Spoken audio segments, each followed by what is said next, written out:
News, ಇದು ನಿಮ್ಮ ಧ್ವನಿ. ಪ್ರಭಾಕರ್ ಚಿಣಿ ಕೊಪ್ಪಳ ಕ್ಷೇತ್ರದ ಬಿಜೆಪಿ ಎಂಪಿ ಟಿಕೆಟ್ ಆಕಾಂಕ್ಷಿ. ಸಣ್ಣ ನೀರಾವರಿ ಇಲಾಖೆಯ ನಿವೃತ್ತ ಕಾರ್ಯದರ್ಶಿ ಒಬಿಸಿ ನಾಯಕ ಪ್ರಭಾಕರ್ ಚಿಣಿಯವರು ಕೊಪ್ಪಳ ಎಂಪಿ ಟಿಕೆಟ್ ಆಕಾಂಕ್ಷಿಯಾಗಿದ್ದಾರೆ.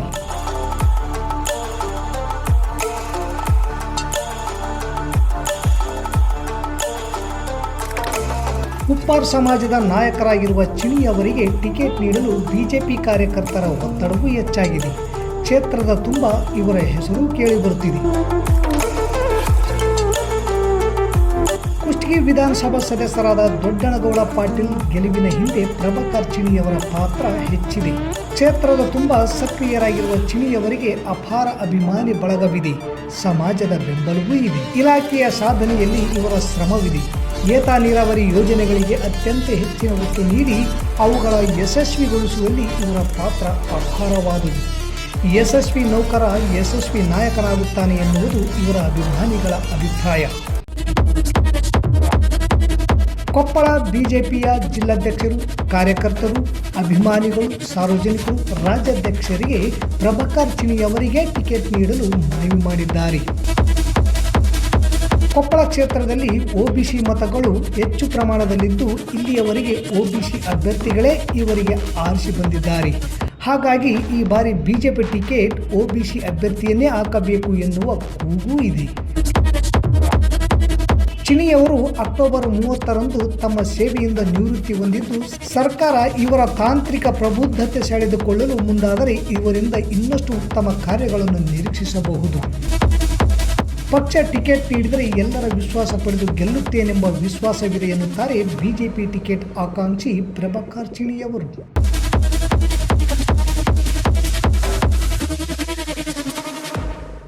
ನಮಸ್ಕಾರ, ಎಸ್ ನ್ಯೂಸ್ಗೆ ಸ್ವಾಗತ. ನಾನು ಎಸ್ ದೇವೇಂದ್ರಗೌಡ.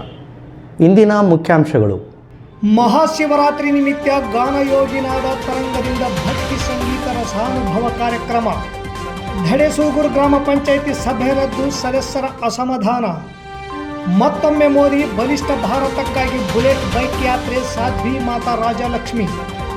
ಚುನಾವಣೆ ಗೆಲ್ಲಲು ಏನೇನು ಮಾಡಬಹುದು, ಮೋದಿ ನೇತೃತ್ವದ ಬಿಜೆಪಿಯಿಂದ ಕಲಿಯಬೇಕು. ಸಂಸ್ಕಾರ ಭಾರತಿಯಿಂದ ಶಿವರಾತ್ರಿ ನಿಮಿತ್ತ ಸಂಗೀತ ಮತ್ತು ಸನ್ಮಾನ ಕಾರ್ಯಕ್ರಮ. ವಾರ್ತೆಗಳ ವಿವರ. ಶ್ರೀ ಗುರು ಪುಟ್ಟರಾಜ ಪೂಜ್ಯರ ನೆನಪಿನಲ್ಲಿ ಗಾನಯೋಗಿನಾದ ತರಂಗದಿಂದ ಈ ಹಿಂದೆ ಪ್ರತಿ ವರ್ಷ ಸಂಗೀತ ಕಾರ್ಯಕ್ರಮ ನಗರದ ಪುಟ್ಟರಾಜ ಉದ್ಯಾನದಲ್ಲಿ ನಡೆಯುತ್ತಿತ್ತು. ಹಲವು ವರ್ಷಗಳಿಂದ ಈ ಕಾರ್ಯಕ್ರಮ ನಡೆಯಲಿಲ್ಲ. ಈ ಬಾರಿ ಮಹಾಶಿವರಾತ್ರಿ ನಿಮಿತ್ತ ಶ್ರೀ ಚನ್ನಬಸವೇಶ್ವರ ದೇವಸ್ಥಾನದಲ್ಲಿ ಭಕ್ತಿ ಸಂಗೀತ ರಸಾನುಭವ ಕಾರ್ಯಕ್ರಮವನ್ನು ಸಂಘಟಕರು ಹಮ್ಮಿಕೊಂಡಿದ್ದಾರೆ. ಮಹಾಶಿವರಾತ್ರಿಯಂದು ಸಂಜೆ 4 ಗಂಟೆಯಿಂದ ರಾತ್ರಿ 10 ಗಂಟೆಯವರೆಗೂ ಭಕ್ತಿ ಸಂಗೀತ ರಸಾನುಭವವನ್ನು ಎಲ್ಲರೂ ಸವಿಯಬಹುದು. ವೀರೇಶ್ ಸಾಲಿಮಠ್, ನಾರಾಯಣಪ್ಪ ಮಾಡ್ಸಿರ್ವಾರ್, ಚೆನ್ನಯ್ಯ ಸಗರದ ಮಠ್, ಗುಂಡೂರಾವ್ ಚೆನ್ನಳ್ಳಿ, ಕೃಷ್ಣ ಮಲಕಸಮುದ್ರ ಹಾಗೂ ಲಿಂಗಸೂಗೂರಿನ ವಿಶ್ವೇಶ್ವರಯ್ಯ ಹಿರೇಮಠ್ ಗಾನ ಸಿಂಚನ ತಂಡದಿಂದ ಭಕ್ತಿ ಸಂಗೀತ ಕಾರ್ಯಕ್ರಮ ನಡೆಯಲಿದೆ. ಸಂಗೀತಕ್ಕೆ ಸಾಥ್ ಚಿದಾನಂದಪ್ಪ ಗೊರೆಬಾಳ್, ಬಸವರಾಜ್ ಮೋತಿ, ದೇವರಾಜ್ ಪ್ರಶಾಂತ್ ನೀಡುವರು. ಈ ಕಾರ್ಯಕ್ರಮ ಶ್ರೀ ಚನ್ನಬಸವೇಶ್ವರ ದೇವಸ್ಥಾನ ಟ್ರಸ್ಟ್ ಸಮಿತಿಯ ಸಹಕಾರದೊಂದಿಗೆ ಜರುಗಲಿದೆ ಎಂದು ಗಾನಯೋಗಿನಾದ ತರಂಗದ ಎಸ್ ಶರಣೇಗೌಡ ತಿಳಿಸಿದ್ದಾರೆ. ಇಂದು ಧಡೆಸೂಗೂರು ಗ್ರಾಮ ಪಂಚಾಯಿತಿ ಸಭೆ ಕರೆಯಲಾಗಿತ್ತು. ಸಭೆಗೆ ಸದಸ್ಯರು ಹಾಜರಾತಿ ಕಡಿಮೆ ಇದ್ದ ಕಾರಣ ಸಭೆ ಮುಂದೂಡಿದ ಘಟನೆ ನಡೆಯಿತು. ಸಭೆಗೆ 5 ಜನ ಸದಸ್ಯರು ಹಾಜರಿದ್ದು ಹೆಚ್ಚಿನ ಸಂಖ್ಯೆಯಲ್ಲಿ ಸದಸ್ಯರು ಬಾರದೇ ಇರುವುದರಿಂದ ಕೋರಂ ಇಲ್ಲದ ಕಾರಣ ಸಭೆಯನ್ನು ಮುಂದೂಡಲಾಯಿತು. ಕರ ವಸೂಲಿ, ಕುಡಿಯುವ ನೀರು, ವಸತಿ ಯೋಜನೆ ಸೇರಿದಂತೆ ಇನ್ನಿತರೆ ವಿಷಯಗಳ ಬಗ್ಗೆ ಚರ್ಚಿಸಲು ತುರ್ತು ಸಭೆಯನ್ನು ಕರೆಯಲಾಗಿತ್ತು. ಸಭೆಗೆ ಕೆಂಗಲ್ ಗ್ರಾಮ ಪಂಚಾಯಿತಿ ಸದಸ್ಯರಾದ ಸತ್ಯನಾರಾಯಣ ರೆಡ್ಡಿ, ಹುಲ್ಗಮ್ಮ ಗಂಡ ಮಲ್ಲಪ್ಪ, ಗಂಗಪ್ಪ ಧಡೆಸೂಗೂರ್, ಗ್ರಾಮ ಪಂಚಾಯಿತಿ ಸದಸ್ಯರಾದ ಸಹನಾಜ್ ಬೇಗಂ, ದ್ರಾಕ್ಷಾಯಿಣಿ, ಅಧ್ಯಕ್ಷರಾದ ಫಕೀರಮ್ಮ ಸೇರಿದಂತೆ 6 ಜನ ಸದಸ್ಯರು ಸಭೆಗೆ ಬಂದಿದ್ದರು. ಒಟ್ಟು 20 ಸದಸ್ಯರಲ್ಲಿ ಇಂದು 6 ಜನರು ಹಾಜರಿದ್ದರು. 14 ಜನರು ಸಭೆಗೆ ಗೈರಾಗಿದ್ದು ಬೇಸಿಗೆಯಲ್ಲಿ ಕುಡಿಯುವ ನೀರಿನ ಅಭಾವ ಇದೆ.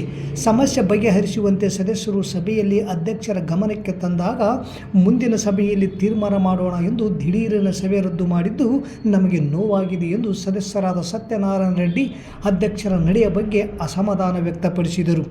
ಅಧ್ಯಕ್ಷರು ಸಭೆ ಕರೆಯುವುದು, ಸಭೆ ಮಾಡದೆ ರದ್ದು ಮಾಡುತ್ತಲೇ ಹೋಗುವುದರಿಂದ ಸುಮಾರು 4 ತಿಂಗಳಿನಿಂದ ಸಭೆ ಮಾಡದೇ ಇರುವುದು ಕಂಡು ನಮಗೆ ಬೇಸರವಾಗಿದೆ. ಅವರೇ ನೋಟಿಸ್ ನೀಡಿ ಸಭೆ ಕರೆದು ಸಭೆ ರದ್ದು ಮಾಡುವುದು ಯಾವ ನ್ಯಾಯ? ಹೀಗಾದರೆ ಪಂಚಾಯಿತಿ ಅಭಿವೃದ್ಧಿ ಆಗುವುದು ಯಾವಾಗ ಎಂದು ಮಾಜಿ ಸದಸ್ಯರಾದ ಯೂನುಸ್ ಪಾಷಾ ಅಧ್ಯಕ್ಷರ ವಿರುದ್ಧ ಆಕ್ರೋಶ ವ್ಯಕ್ತಪಡಿಸಿದರು. ಬೇಸಿಗೆಯಲ್ಲಿ ಜನರಿಗೆ ಕುಡಿಯುವ ನೀರಿನ ಅಭಾವ ಆಗದಂತೆ ಕ್ರಮ ಕೈಗೊಳ್ಳಲು ಇಂದು ಸಭೆ ಕರೆದಿದ್ದು, ದಡಿಸೂಗೂರು ಗ್ರಾಮದಲ್ಲಿ ಈಗಿರುವ ನೀರು ಇನ್ನೂ 5 ದಿನ ಸಿಗಲಿದೆ. ಮುಂದೇನು ಮಾಡಬೇಕು ಎಂದು ಚರ್ಚೆ ಮಾಡಿ ಅಂದರೆ ಕೋರಂ ಇಲ್ಲ, ಸಭೆ ರದ್ದು ಮಾಡಿದೆ ಎಂದು ಅಧ್ಯಕ್ಷರು ಎದ್ದು ಹೋದರು. ಕುಡಿಯುವ ನೀರಿನ ಸಮಸ್ಯೆ ಬಗೆಹರಿಸಲು ಸದಸ್ಯ ಬಹುಮತ ಬೇಕಾಗಿಲ್ಲ. ಇದು ಯಾಕೆ ಅಧ್ಯಕ್ಷರಿಗೆ ತಿಳಿಯುತ್ತಿಲ್ಲ ಎಂದರು. ಕೆಂಗಲ್ ಗ್ರಾಮದಲ್ಲಿ ನೀರಿನ ತೊಂದರೆ ಇದೆ. ಇದಕ್ಕೆ ಇನ್ನೊಂದು ಬೋರ್ವೆಲ್ ಹಾಕಿದರೆ ಅನುಕೂಲವಾಗುತ್ತಿದೆ ಎಂದರೆ ಇದನ್ನು ಅಧ್ಯಕ್ಷರು ಕಿವಿಯಲ್ಲಿ ಹಾಕಿಕೊಳ್ಳುತ್ತಿಲ್ಲ. ಒಟ್ಟಿನಲ್ಲಿ ಕೆಂಗಲ್ ಗ್ರಾಮ ಪಂಚಾಯಿತಿ ಸದಸ್ಯರನ್ನು ಕಡೆಗಾಣಿಸಲಾಗಿದೆ. ಕುಡಿಯುವ ನೀರಿನ ಕಾಮಗಾರಿ ಮಾಡಿ ವರ್ಷವಾದರೂ ಸಹ ಇನ್ನೂ ಬಿಲ್ ಆಗಿಲ್ಲ. ಅಂದರೆ ಸದಸ್ಯರಿಗೆ ಬೆಲೆ ಇಲ್ಲವೇ? ನಮಗೆ ಮತ ಹಾಕಿ ಗೆಲ್ಲಿಸಿದ ಮತದಾರರು ನೀವು ಸರಿಯಾಗಿ ಕೆಲಸ ಮಾಡುತ್ತಿಲ್ಲ ಎಂದು ನಮಗೆ ಬೈಯುತ್ತಿದ್ದಾರೆ ಎಂದು ಕೆಂಗಲ್ ಗ್ರಾಮದ ಗ್ರಾಮ ಪಂಚಾಯಿತಿ ಸದಸ್ಯರಾದ ಸತ್ಯನಾರಾಯಣ ರೆಡ್ಡಿ, ಹುಲ್ಗಮ್ಮ, ಗಂಗಪ್ಪ ಅಧ್ಯಕ್ಷರ ವಿರುದ್ಧ ಆಕ್ರೋಶ ವ್ಯಕ್ತಪಡಿಸಿದರು. ಕಸ ವಿಲೇವಾರಿ ವಾಹನಕ್ಕೆ ಡೀಸೆಲ್ ಇಲ್ಲದ ಕಾರಣ 1 ವಾರದಿಂದ ಕಸ ವಿಲೇವಾರಿ ಮಾಡದೆ ವಾಹನ ನಿಂತಲ್ಲೇ ನಿಂತಿದೆ. ಕಸ ವಿಲೇವಾರಿ ವಾಹನ ಚಾಲಕನಿಗೆ 1 ವರ್ಷದಿಂದ ಸಂಬಳ ನೀಡದೇ ಇರುವುದು ಕಂಡುಬಂದಿದೆ.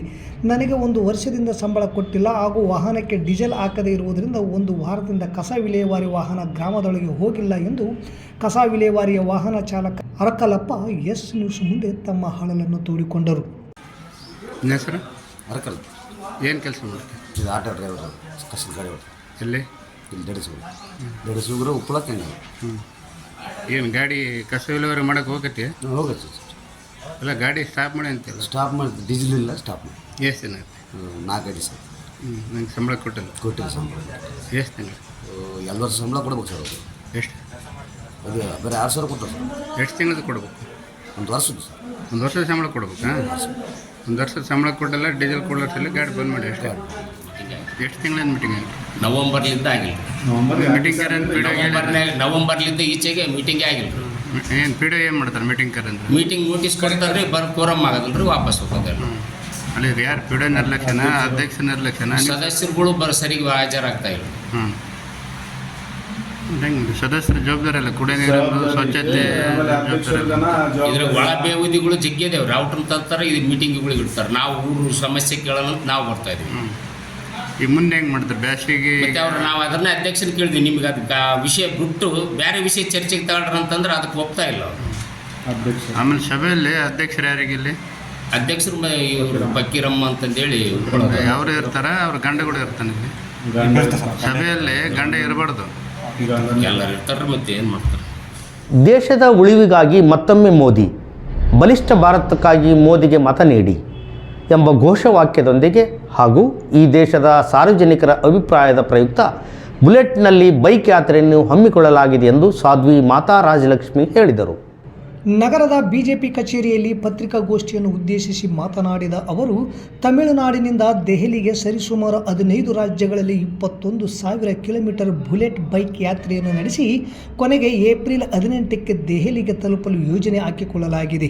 ಮೊದಲು ತಮಿಳುನಾಡು ರಾಜ್ಯದಿಂದ ಆಂಧ್ರ ಪ್ರದೇಶ್, ತೆಲಂಗಾಣ ರಾಜ್ಯದಲ್ಲಿ ಪ್ರವಾಸ ಮುಗಿಸಿ ಗೋವಾ, ಮಹಾರಾಷ್ಟ್ರ, ಹರಿಯಾಣ ರಾಜ್ಯಗಳಲ್ಲಿ ರ್ಯಾಲಿ ಮುಗಿಸಿ ಕೊನೆಗೆ ಏಪ್ರಿಲ್ 18ಕ್ಕೆ ದೆಹಲಿಗೆ ತಲುಪುತ್ತೇವೆ ಎಂದರು. ಕಚೇರಿ ಮುಂದೆ ಜೈ ಶ್ರೀರಾಮ್ ಘೋಷಣೆ ಕೂಗಿ ಕಳಸದಿಂದ ಬೆಳಗ್ಗೆ ಶುಭ ಕೋರಲಾಯಿತು. ಪ್ರಧಾನಿ ನರೇಂದ್ರ ಮೋದಿಯವರನ್ನು 3ನೇ ಅವಧಿಗೆ ಮತ್ತೊಮ್ಮೆ ಪ್ರಧಾನಿಯನ್ನಾಗಿ ನೋಡಲು ಈ ದೇಶದ ಒಳಿತಿಗಾಗಿ ಬೆಂಬಲಿಸುವ ಸಲುವಾಗಿ ಈ ಬುಲೆಟ್ನಲ್ಲಿ ಬೈಕ್ ರ್ಯಾಲಿ ಹಮ್ಮಿಕೊಳ್ಳಲಾಗಿದೆ ಎಂದರು. ಸಿಂಧನೂರು ನಗರದಲ್ಲಿ ಗಂಗಾವತಿ ರಸ್ತೆಯ ಬಿಜೆಪಿ ಕಾರ್ಯಾಲಯದಿಂದ PWD ಕ್ಯಾಂಪಿನವರೆಗೆ ಬೈಕ್ ಯಾತ್ರೆ ನಡೆಸಿ ಬೀಳ್ಕೊಡಲಾಯಿತು. ಈ ವೇಳೆ ಬಿಜೆಪಿ ಮುಖಂಡರಾದ K Kariyappa, Amaresh Raitanagar camp, K Hanumesha, Yankanagouda Malkapur, Yankoba Nayak Ramatnal, M Dodda Basavaraj, Madhvaraja Achar, Veeresh Illur, Mallikarjun Jeenur, Parameshappa Adimani, K Venkatesh, Nirpadeppa Joladarasi, Hanumesh Salugunda, Shivabasanagouda, Shailaja Hiremath, Jayashree Reddy, Sneha Hiremath ಸೇರಿದಂತೆ ಅನೇಕರು ಉಪಸ್ಥಿತರಿದ್ದರು. 12ನೇ ತಾರೀಕು ಫೆಬ್ರವರಿ ತಮಿಳುನಾಡು ಮೊದಲಿನಿಂದ ಈ ಕ್ಯಾಂಪೇನ್ ಸ್ಟಾರ್ಟ್ ಮಾಡಿದ್ದೀನಿ. ತಮಿಳುನಾಡಿನಿಂದ ಡೆಲ್ಲಿವರೆಗೂ 15 ರಾಜ್ಯಗಳು, 21,000 ಕಿಲೋಮೀಟರು, 65 ದಿನಗಳ ಕಾಲ ನಾನು ಬುಲೆಟ್ ಮೋಟರ್ ಸೈಕಲ್ ಓಡಿಸ್ಕೊತಾ ಹೋಗ್ತಾ ಇದ್ದೀನಿ. ಯಾವ ಭಾರತ ದೇಶದ ಪ್ರಜೆಗಳಿಗೂ ನಾನು ಮತ್ತೊಂದು ಸಲ ಒಂದು ಬಲವಾದ ಭಾರತಕ್ಕಾಗಿ ಭಾರತದ ಭವಿಷ್ಯಕ್ಕಾಗಿ ಭಾರತವನ್ನು ವಿಶ್ವಗುರುವನ್ನಾಗಿ ನಾವು ನೋಡಬೇಕಂದ್ರೆ ಮತ್ತೊಂದು ಬಾರಿ ಮೋದಿಜಿಯವರ ನೇತೃತ್ವ ನಮಗೆ ಬೇಕಿದೆ ಅಂತ ಹೇಳಿ ಅದನ್ನು ನಾನು ನಂಬ್ತಾ ಇದ್ದೀನಿ. ನನ್ನ ನಂಬಿಕೆಯನ್ನು ಜನರ ಮಧ್ಯೆಯಲ್ಲಿ ವ್ಯಕ್ತಪಡಿಸೋದಕ್ಕಾಗಿ ಈ ಯಾತ್ರೆಯನ್ನು ಮಾಡ್ತಾ ಇದ್ದೀನಿ. ತಮಿಳುನಾಡಿನಲ್ಲಿ ಸ್ಟಾರ್ಟ್ ಮಾಡಿದ್ವಿ, ತಮಿಳುನಾಡು ಮುಗಿಸ್ಕೊಂಡು ಕರ್ನಾಟಕ, ತೆಲಂಗಾಣ ಮುಗಿಸ್ಕೊಂಡು ಇವಾಗ ಕರ್ನಾಟಕಕ್ಕೆ ತಮಿಳುನಾಡಿನಲ್ಲಿ ಸ್ಟಾರ್ಟ್ ಮಾಡಿ ಆಂಧ್ರ, ತೆಲಂಗಾಣ ಮುಗಿಸ್ಕೊಂಡು ಕರ್ನಾಟಕಕ್ಕೆ ಬಂದಿದ್ದೀವಿ. ಕರ್ನಾಟಕದಿಂದ ಈಗ ಬೆಳಗಾಂದಲ್ಲಿ ಇನ್ನೂ 2 ದಿನದಲ್ಲಿ ಮುಕ್ತಾಯಗೊಳ್ಳುತ್ತೆ. ಆಮೇಲೆ ಗೋವಾ ಹೋಗ್ತೀವಿ. ಗೋವಾ ಟು ಮಹಾರಾಷ್ಟ್ರ, ಛತ್ತೀಸ್ಗಢ, ಒಡಿಶಾ, ಬಿಹಾರ್, ಜಾರ್ಖಂಡ್, ಮಧ್ಯಪ್ರದೇಶ್, ಉತ್ತರ ಪ್ರದೇಶ್ ಹೋಗಿ ಹರಿಯಾಣ ಹೋಗಿ ಡೆಲ್ಲಿನಲ್ಲಿ 18 ಏಪ್ರಿಲಲ್ಲಿ ಸಮಾಪನೆ ಮಾಡ್ತೀವಿ. ಸೊ ಎಲ್ಲ ಪತ್ರಿಕೆ ಬಂಧುಗಳಲ್ಲಿ ಆಗಮಿಸಿದ್ದಕ್ಕೆ ಫಸ್ಟ್ ನಿಮ್ಗೆಲ್ಲರಿಗೂ ಧನ್ಯವಾದ ಹೇಳ್ತಾ ಇದ್ದೇನೆ. ಚುನಾವಣೆ ದಿನಾಂಕ ಘೋಷಣೆಗೂ ಮುಂಚೆ ಏನು ಮಾಡಬೇಕು, ದಿನಾಂಕ ಘೋಷಣೆ ಆದ ನಂತರ ಏನು ಮಾಡಬೇಕು, ಅಧಿಕಾರದಲ್ಲಿ ಇರುವಾಗ ಏನು ಮಾಡಬೇಕು, ಅಧಿಕಾರ ಇಲ್ಲದಿದ್ದಲ್ಲಿ ಏನು ಮಾಡಬೇಕು ಎನ್ನುವ ವಿಷಯದ ಕುರಿತು ಇವರು ರೂಪಿಸುವ ಕಾರ್ಯತಂತ್ರಕ್ಕೆ ಯಾರೂ ಸಾಟಿಯೇ ಇಲ್ಲ. 2014ರಿಂದ ಇಲ್ಲಿಯವರೆಗೆ ಕೇಂದ್ರದಲ್ಲಿರುವ ಮೋದಿ ನೇತೃತ್ವದ ಬಿಜೆಪಿ ಸರ್ಕಾರ ಲೋಕಸಭೆ ಹಾಗೂ ವಿಧಾನಸಭೆಗಳನ್ನು ಗೆಲ್ಲಲು ಏನೇನು ಮಾಡಿತು ಅನ್ನುವುದನ್ನು ಸೂಕ್ಷ್ಮವಾಗಿ ಗಮನಿಸಿದಲ್ಲಿ ಹಲವು ವಿಚಾರಗಳು ತಿಳಿಯುತ್ತವೆ. ಈಗಿನ ಲೋಕಸಭೆ ಚುನಾವಣೆ ಸಂಬಂಧಿಸಿದಂಥ ವಿಷಯದ ಕಡೆ ಗಮನ ಹರಿಸೋಣ. ಕೇಂದ್ರದಲ್ಲಿರುವ ಮೋದಿ ನೇತೃತ್ವದ ಬಿಜೆಪಿ ಸರ್ಕಾರ ಇನ್ನೂ ದಿನಾಂಕ ಘೋಷಣೆ ಮಾಡಿಲ್ಲ. ಆದರೆ ಈಗಾಗಲೇ ಸಾಮಾಜಿಕ ಜಾಲತಾಣಗಳಲ್ಲಿ ಪ್ರಚಾರಕ್ಕಾಗಿ ಬಿಜೆಪಿ 30 ದಿನಗಳ ಪ್ರಚಾರಕ್ಕೆ 30 ಕೋಟಿ ನೀಡಿದೆ ಎನ್ನುವ ಸುದ್ದಿ ಸಾಮಾಜಿಕ ಜಾಲತಾಣಗಳಲ್ಲಿ ಹರಿದಾಡುತ್ತಿದೆ. ಹಾಗೆಯೇ ಸರ್ಕಾರದ ಯಂತ್ರದ ಮೂಲಕ ಮೋದಿ ಭಾವಚಿತ್ರ ಇರುವ ಸೆಲ್ಫಿ ಪಾಯಿಂಟ್ಗಳನ್ನು ರೈಲ್ವೆ ನಿಲ್ದಾಣಗಳಲ್ಲಿ, ವಿಶ್ವವಿದ್ಯಾಲಯಗಳಲ್ಲಿ ಅಳವಡಿಸಲು ಸೂಚನೆ ನೀಡಿದ ಕುರಿತು ಈ ಹಿಂದೆ ಭಾರೀ ಸದ್ದು ಮಾಡಿತ್ತು.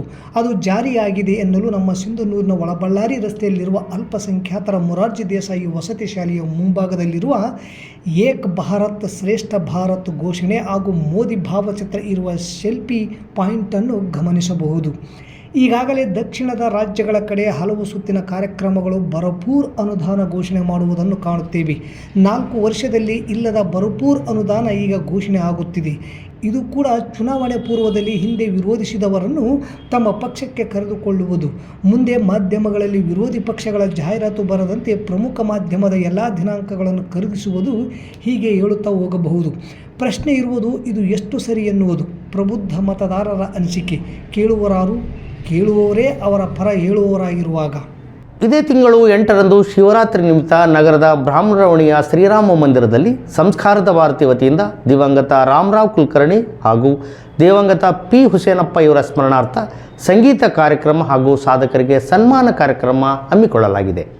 ಕಾರ್ಯಕ್ರಮ 8ರ ಸಂಜೆ 5 ಗಂಟೆಗೆ ಬ್ರಾಹ್ಮಣರ ಹೋಣಿಯ ಶ್ರೀರಾಮ ಮಂದಿರದಲ್ಲಿ ನಡೆಯಲಿದ್ದು, ಸಂಗೀತ ಕಾರ್ಯಕ್ರಮವನ್ನು ವರದೇಂದ್ರ ಗಂಗಾಖೇಡ್ ವೃಂದ ರಾಯಚೂರು, ಸುನಂದ ಸಾಲವಾಡಿಗೆ ಕಲಬುರಗಿ, ಸ್ಥಳೀಯರಾದ ವಿಜಯಕುಮಾರ್ ಹಿರೇಮಠ್, ವಿರಾಟ್ ಆರ್ ಬದಿ, ಹರಿಪ್ರಿಯಾ ವಿ ಉಪ್ಪಳ, ಮಹಂತಮ್ಮ ಎಸ್ ಹಿರೇಮಠ್ ಹಾಗೂ ಸಂಗೀತ ಸಾಥನ್ನು ಮಹಂತಯ್ಯ ಸ್ವಾಮಿ ಗೋನ್ವಾರ್, ವಿಜಯಕುಮಾರ್ ಪಿ ಬದಿ ನೀಡಲಿದ್ದಾರೆ. ಹಲವು ಕ್ಷೇತ್ರದಲ್ಲಿ ಸಾಧನೆ ಮಾಡಿದ ಸಾಧಕರಿಗೆ ಸನ್ಮಾನ ಕಾರ್ಯಕ್ರಮವಿದ್ದು, ಸಮಾಜ ಸೇವೆಯಲ್ಲಿ ಕಿಸನ್ ರಾವ್, ಶ್ರೀನಿವಾಸ್ ಕುಲಕರ್ಣಿ, ಸಂಗೀತ ಕ್ಷೇತ್ರದಲ್ಲಿ ವೆಂಕಟರಾವ್ ಯಶೇಶ್ಗಿರಿರಾವ್ ಚನ್ನಳ್ಳಿ, ವಿಜಯಕುಮಾರ್ ಪಿ ಬದಿ ಶರಣಯ್ಯ ಸ್ವಾಮಿ ಸೇವಾ ತತ್ಪರತೆಯಲ್ಲಿ ಪ್ರಹ್ಲಾದ್ ಶ್ಯಾಮಚಾರ್ ಕೆಂಗಲ್ ಸನ್ಮಾನಿಸಿ ಗೌರವಿಸಲಾಗುವುದು. ಬೆಳಗ್ಗೆ ನಿರ್ಮಾಲ್ಯ ವಿಸರ್ಜನೆ, ಪ್ರದೋಷ ಪೂಜೆ, ರುದ್ರಾಭಿಷೇಕ ಹಾಗೂ ಭಜನಾ ಕಾರ್ಯಕ್ರಮ ಜರುಗುವುದು ಎಂದು ಅಧ್ಯಕ್ಷರಾದ ವೆಂಕಟಾಚಾರ್ಯ ಜೋಶಿ ಹೇಳಿದರು. ಕಲಾವಿದರು ಭಾಗವಹಿಸ್ತಾ ಇದ್ದಾರೆ ಈ ವರ್ಷ.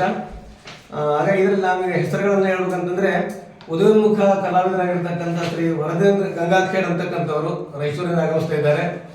ಅದೇ ರೀತಿಯಾಗಿ ಮತ್ತೊಬ್ಬರು ಗುಲ್ಬರ್ಗದಿಂದ ಸುನಂದ ಸಾಲ್ವಾಡಿ ಅಂತೇಳಿ ಶಾಸ್ತ್ರೀಯ ಗಾಯನವನ್ನು ನೀಡತಕ್ಕಂಥ ಕಲಾವಿದರು, ಅವರು ಕೂಡ ಆಗಮಿಸ್ತಾ ಇದ್ದಾರೆ.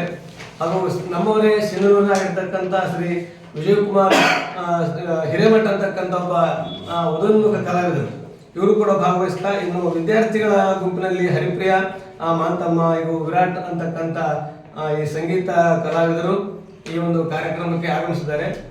ಕನ್ನಡ ಸಾಹಿತ್ಯ ಪರಿಷತ್ತಿಗೆ ದತ್ತಿ ಬುತ್ತಿ ಇದ್ದಂತೆ ಸಾರ್ವಜನಿಕರು ಕನ್ನಡ ಸಾಹಿತ್ಯ ಪರಿಷತ್ತಿಗೆ ತಮ್ಮ ಮನೆಯ ಹಿರಿಯರ ಮಕ್ಕಳ ತಮ್ಮ ಮದುವೆ ವಾರ್ಷಿಕೋತ್ಸವ, ಹುಟ್ಟುಹಬ್ಬ ಹಾಗೂ ಸಂಘ ಸಂಸ್ಥೆಗಳ ಹೆಸರಿನಲ್ಲಿ ಹಣವನ್ನು ದತ್ತಿ ರೂಪದಲ್ಲಿ ಕನ್ನಡ ಸಾಹಿತ್ಯ ಪರಿಷತ್ತಿಗೆ ದೇಣಿಗೆ ಕೊಟ್ಟರೆ, ಬರುವ ಬಡ್ಡಿಯಲ್ಲಿ ಪ್ರತಿ ವರ್ಷ ತಾವು ಕೊಟ್ಟ ವಿಷಯದ ಮೇಲೆ ಶಾಲಾ ಕಾಲೇಜುಗಳಲ್ಲಿ ಹಾಗೂ ಸಾರ್ವಜನಿಕ ಸ್ಥಳಗಳಲ್ಲಿ ಉಪನ್ಯಾಸ ಕಾರ್ಯಕ್ರಮ ಮಾಡುತ್ತಿರುವ ಕನ್ನಡ ಸಾಹಿತ್ಯ ಪರಿಷತ್ತಿನ ಕಾರ್ಯ ಶ್ಲಾಘನೀಯ ಎಂದರು.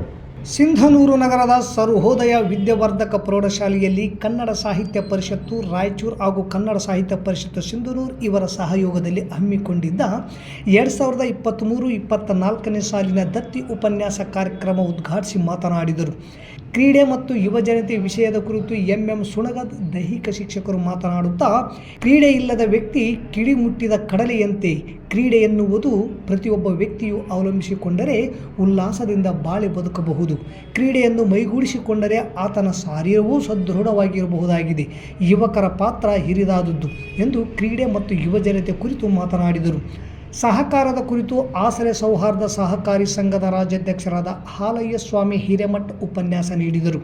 ಸಹಕಾರಿಯ ಹಣ ಸಾರ್ವಜನಿಕರು ಸಹಕಾರಿಯಿಂದ ಸಾಲದ ರೂಪದಲ್ಲಿ ಪಡೆದು ತಾವು ಅಭಿವೃದ್ಧಿ ಹೊಂದಿ ಸರಿಯಾದ ಸಮಯಕ್ಕೆ ಸಾಲವನ್ನು ಮರುಪಾವತಿ ಮಾಡಬೇಕು. ಅಂದಾಗ ಸಹಕಾರಿ ಅಭಿವೃದ್ಧಿ ಹೊಂದುವುದರಲ್ಲಿ ಎರಡು ಮಾತಿಲ್ಲ ಎಂದು ಅಭಿಪ್ರಾಯಪಟ್ಟರು. ಕಾರ್ಯಕ್ರಮದ ಅಧ್ಯಕ್ಷತೆಯನ್ನು ಪಂಪಯ್ಯ ಸ್ವಾಮಿ ಸಾಲಿಮಠ ಅಂತರ್ಗಂಗಿ ವಹಿಸಿದ್ದರು. ಮುಖ್ಯ ಅತಿಥಿಗಳಾಗಿ Virendra Prasad Mernal, Veerabhadrappa Hatti, doctor S V. Patil, N. Amaresh, B. Chidanandappa, Shrimati Yankamma Gorebal, Shrimati Manjula Patil, Rakesh Chajed ಮತ್ತಿತರರು ಉಪಸ್ಥಿತರಿದ್ದರು. ಅಭಿವೃದ್ಧಿ ಮಾಡುವುದಕ್ಕಾಗಿ ಅವರು ಕೊಟ್ಟಿದ್ರು. ಯಾಕಂದರೆ ಸಾಮಾನ್ಯವಾಗಿ ವ್ಯಕ್ತಿಗಳಿಂದಲೇ ಕನ್ನಡ ಸಾಹಿತ್ಯ ಪರಿಷತ್ತಿನ ಒಂದು ದೇವಾಲ ಅತ್ಯುತ್ತಮವಾದ ಕೆಲಸಗಳನ್ನ ಮಾಡಿರ್ತಕ್ಕಂಥ ವ್ಯಕ್ತಿಗಳವರು, ಪ್ರಬುದ್ಧತೆಯನ್ನು ಹೊಂದಿರತಕ್ಕಂಥ ವ್ಯಕ್ತಿಗಳು, ಸಹಕಾರ ಕ್ಷೇತ್ರದಲ್ಲಿ ಏನಾದರೂ ಆಗುಹೋಗುಗಳಿದ್ರೆ ಅದರ ಬಗ್ಗೆ ಮಾತಾಡ್ತಕ್ಕಂಥ ಸೂಕ್ತವಾದ ವ್ಯಕ್ತಿ ಇದ್ರೆ, ಕ್ರೀಡೆ ಗೆಲ್ಲದ ಜೀವನ ಕೀಡೆ ಮುಟ್ಟಿದ ಕಡಲೆಯಂತೆ. ಯಾವ ಮನುಷ್ಯನಲ್ಲಿ ಕ್ರೀಡೆ ಇರುವುದಿಲ್ಲೋ ಆ ಮನುಷ್ಯ ಉತ್ಸಾಹಿ ಆಗಿ ಇರಲಿಕ್ಕೆ ಸಾಧ್ಯತೆ ಇಲ್ಲ ಅನ್ನುವಂಥದ್ದು. ಅನಾಥ ಶವಗಳ ವಿಷಯ ಮೊದಲು ಗೊತ್ತಾಗುವುದು ಆಟೋ ಚಾಲಕ ಉಸ್ಮಾನ್ ಪಾಷಾಗೆ. ಕಳೆದ 10 ವರ್ಷಗಳಿಂದ ನಗರದ ಅನಾಥ ಶವಗಳಿಗೆ ಶವ ಸಂಸ್ಕಾರ ಮಾಡಿದ್ದಾನೆ. ಅದರಿಂದ ಯಾವುದೇ ಫಲಾಪೇಕ್ಷೆಯನ್ನು ಯಾರಿಂದಲೂ ಪಡೆದಿಲ್ಲ. ಈತನ ಕಾರ್ಯಕ್ಕೆ ಮೆಚ್ಚಿ ಸ್ನೇಹಿತರು ವೆಬ್ಸೈಟ್ ಮಾಡಿದ್ದಾರೆ. ಶಾ ಮಕಂದರ್ ಜನಪರ ಸೇವಾ ಟ್ರಸ್ಟ್ ಅಧ್ಯಕ್ಷನಾಗಿ ಈ ಎಲ್ಲ ಕಾರ್ಯಗಳನ್ನು ಉಸ್ಮಾನ್ ಪಾಷಾ ಮಾಡುತ್ತಿದ್ದಾನೆ. ಮಾರ್ಚ್ 4ರಂದು ಸಂಜೆ 5 ಗಂಟೆಗೆ ಒಂದು ಅನಾಥ ಶವ ಸರ್ಕಾರಿ ಆಸ್ಪತ್ರೆಗೆ ಸಾಗಿಸಿದ್ದೇನೆ. ಒಬ್ಬ ಅನಾಥ ವ್ಯಕ್ತಿ ಸಾವನ್ನಪ್ಪಿದ್ದಾನೆ ಎಂದು ಪೊಲೀಸರು ಹಾಗೂ ಸ್ಥಳೀಯರಿಂದ ಗೊತ್ತಾಗಿದೆ. ಕೆಲವು ದಿನಗಳ ಹಿಂದೆ ಆ ವ್ಯಕ್ತಿಗೆ ಚಿಕಿತ್ಸೆಗಾಗಿ ಸರ್ಕಾರಿ ಆಸ್ಪತ್ರೆಗೆ ದಾಖಲಿಸಿದ್ದೆ. ಆಗ ನೋಡಿದ್ದ ವ್ಯಕ್ತಿಗೆ ಮತ್ತೆ ನೋಡಿದ್ದು ಹೆಣವಾಗಿ ಹೋಗಿದ್ದಾನೆ. ವಿಧಿಯಾಟ ಘೋರ. ನಮ್ಮ ಸಿಂಧನೂರು ಶಾಂತಿಪ್ರಿಯ ಊರು, ಮನುಷ್ಯತ್ವದ ತವರು. ಇಲ್ಲಿ ಇಂತಹ ಅನಾಥರ ನಿರ್ಗತಿಕರ ಪಾಡು ನೋಡಿ ಮನಸ್ಸಿಗೆ ನೋವು ಆಗುತ್ತೆ. ಎಲ್ಲಿಂದನೋ ಬಂದು ಇಲ್ಲಿ ವಾಸಿಸುವ ಅನಾಥರು ಭಿಕ್ಷೆ ಬೇಡುವರು. ಊಟಕ್ಕೆ ಭಿಕ್ಷೆಗೆ ಕೊರತೆ ಇಲ್ಲ. ಸಾವಿನಲ್ಲಿ ಅವರ ಸಂಬಂಧಿಕರು ಕುಟುಂಬದವರು ಇಲ್ಲವಾದಾಗ ಮನಸ್ಸಿಗೆ ತುಂಬ ನೋವಾಗುತ್ತೆ ಎನ್ನುತ್ತಾನೆ ಆಟೋ ಚಾಲಕ ಉಸ್ಮಾನ್ ಪಾಷಾ ಮಕಂದರ್ ಶಾ ಚಕ್ರವರ್ತಿ.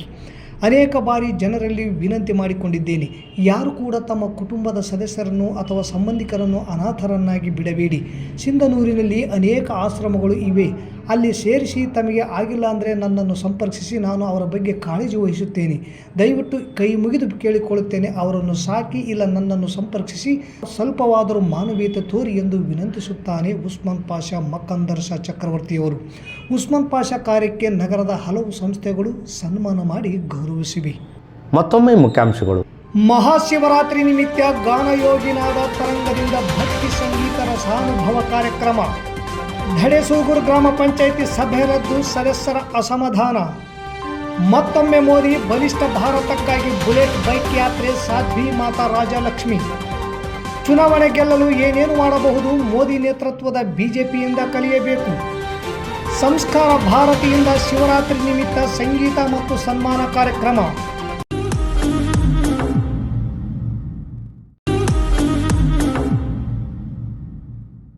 ನಿಮ್ಮ ಮನೆಯ ಪ್ರತಿಯೊಂದು ಅಂಶವನ್ನು ಸ್ಪರ್ಶಿಸುತ್ತಿದೆ. ಹಾವೆಲ್ಸ್ನ ಅತ್ಯುತ್ತಮ ಶ್ರೇಣಿಯ ಎಲೆಕ್ಟ್ರಿಕಲ್ ಉತ್ಪನ್ನಗಳು ಮತ್ತು ಗೃಹೋಪಯೋಗಿ ವಸ್ತುಗಳ ಖರೀದಿಗಾಗಿ ಹಿಂದೆ ಭೇಟಿ ಕೊಡಿ. ಮೆಸರ್ಸ್ ಆನಂದ್ ಎಂಟರ್ಪ್ರೈಸಸ್, ಜೈನ್ ಕಲ್ಯಾಣ ಮಂಟಪದ ಹಿಂದೆ, ಆನಂದ್ ಪಬ್ಲಿಕ್ ಶಾಲೆ ಹತ್ತಿರ, ವೆಂಕಟೇಶ್ವರ ನಗರ, ಸಿಂಧನೂರು. ಹಾವೆಲ್ಸ್ನ ಅತ್ಯುತ್ತಮ ಶ್ರೇಣಿಯ ಎಲೆಕ್ಟ್ರಿಕಲ್ ಉತ್ಪನ್ನಗಳು ಮತ್ತು ಗೃಹೋಪಯೋಗಿ ವಸ್ತುಗಳು ಖರೀದಿಗಾಗಿ ಹಿಂದೆ ಭೇಟಿ ಕೊಡಿ. ಮೆಸರ್ಸ್ ಆನಂದ್ ಎಂಟರ್ಪ್ರೈಸಸ್, ಜೈನ್ ಕಲ್ಯಾಣ ಮಂಟಪದ ಹಿಂದೆ, ಆನಂದ್ ಪಬ್ಲಿಕ್ ಶಾಲೆ ಹತ್ತಿರ, Venkateshwara Nagar, Sindhanur. Havells Galaxy showroom, ಸಿಂಧನೂರಿನಲ್ಲಿ.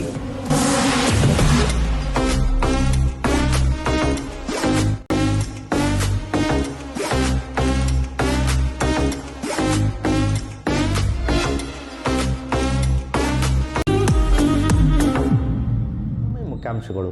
ಇಲ್ಲಿಗೆ ವಾರ್ತಾ ಪ್ರಸಾರ ಮುಕ್ತಾಯವಾಯಿತು. ನಿರಂತರ ಸುದ್ದಿಗಾಗಿ ವೀಕ್ಷಿಸಿ ಎಸ್ ನ್ಯೂಸ್. ಇದು ನಿಮ್ಮ ಧ್ವನಿ. ನಮಸ್ಕಾರ.